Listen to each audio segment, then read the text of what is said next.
Man-Made, a science fiction thriller. Episode 11, Propaganda and Panic. Panic was unavoidable. Governments at all levels were faced, therefore, with two primary questions. How could it be mitigated in advance, and how should they respond to it once it had set in? As the first question was the most time-constrained, national, provincial, and local agencies around the globe moved quickly with plans for the release, modification, and suppression of information.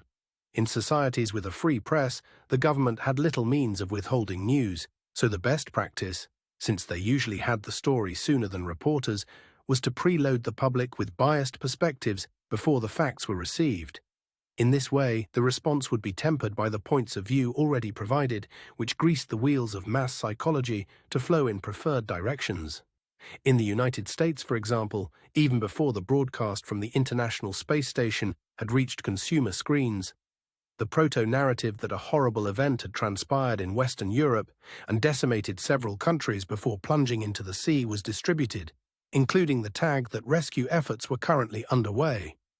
By putting the event in the past tense through use of the word had, and by inferring a conclusion to the problem by saying it plunged into the sea with no word of any continuance, and by speaking of rescue attempts, it was made to appear this was something terrible, but it was over and posed no threat here at home. In a democracy, the fastest way to disseminate information is to try and keep it secret. And so, key government personnel in Washington made themselves conspicuously seen as being notified, then let slip bits of information to reporters on their way out the door. Terrible disaster in Europe, several countries affected, disappeared off the coast into the Atlantic. Rescuers on scene.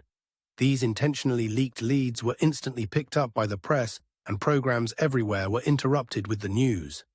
Moments later, the ISS footage appeared and was taken in the desired context by the public at large, thereby mitigating the magnitude of initial panic.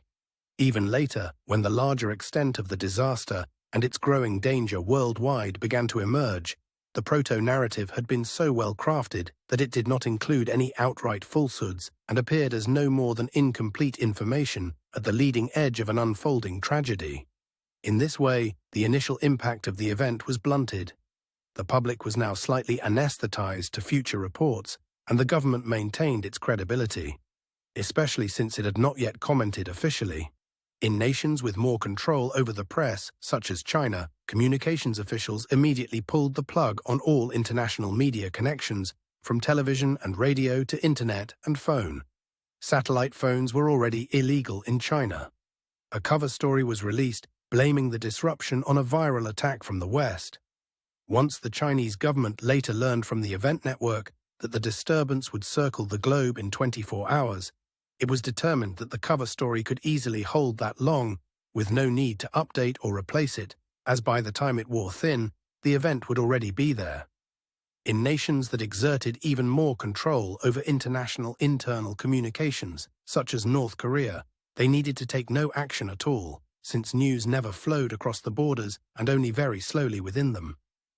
As for the second question of responding to the panic once it developed, the DPRK, North Korea, had no problem at all, since without knowledge there was no panic. China had little problem, such that any flow of actual information was easily quashed before it replicated.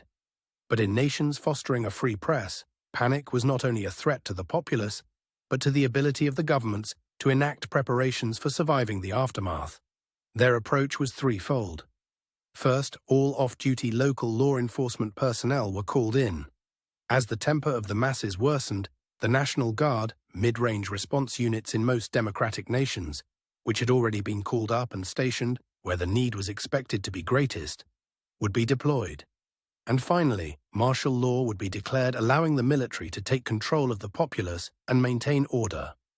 First and foremost, however, the message went out through all normal and emergency channels to shelter in place and await further instructions. Naturally, this advice was largely ignored.